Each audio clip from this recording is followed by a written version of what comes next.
So let's get started by setting up some image planes, and I've created a project folder. Make sure you have your project folder, GAM401. I've just got a Maya project folder that I create inside of each class, set it, and we're going to use the fifth icon in. And these image planes were taken from the Sketchfab reference, but they're in perspective. So what's important is that you are using them as just a loose reference, and when you build to them, you don't have to be exact.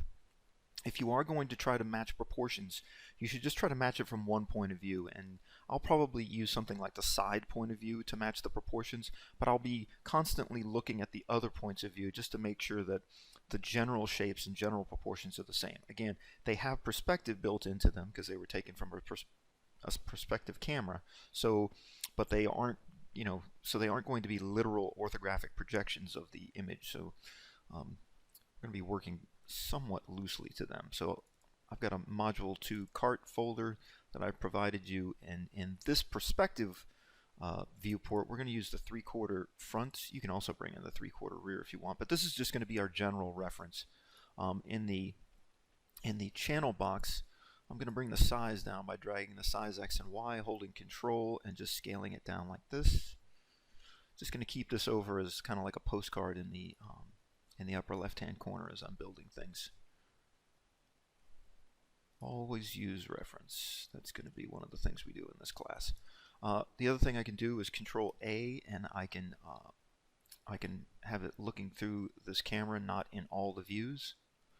And if I want to, I can bring the alpha gain down, but I'll keep that at 1.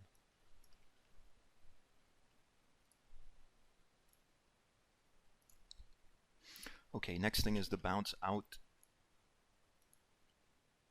to a orthographic view. Let's use the top view first, and keep in mind that the z-axis is what we're going to build down, so we're probably going to have to do a little bit of transformation to this once we bring it in.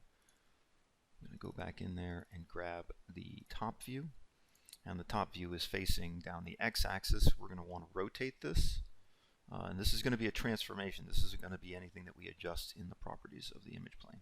I'm going to hold J, and we eventually will be projecting this only through its view, but for now I also want to keep it in the perspective view so that we can match it up as closely as possible, at least, with some of the other image planes that we create. Let's see, let's go to the side view. Again, click the icon in that particular viewport, and we'll get the profile view. And you'll probably see that the camera is a little bit different. I'm going to move this up with the move tool. Because of the perspective, the wheels are not going to line up, so don't try to line them up. It's not going to work.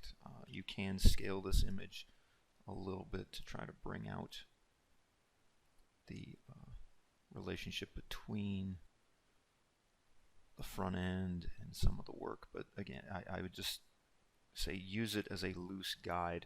The one thing I am going to do is I'm going to bring the base of the tires to the 0 plane in the y-axis.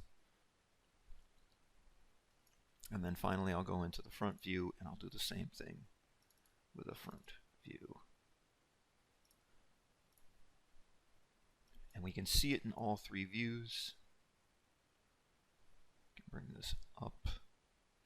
And you can see it's not quite the scale, but again, you're not going to get it exact because you've also got built-in perspective, and if I try to scale this too much, it's going to start to deviate from the width.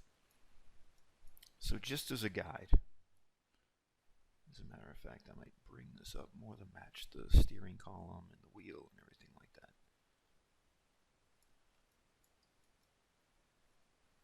So we've got our image planes put in place. Once you have them in place,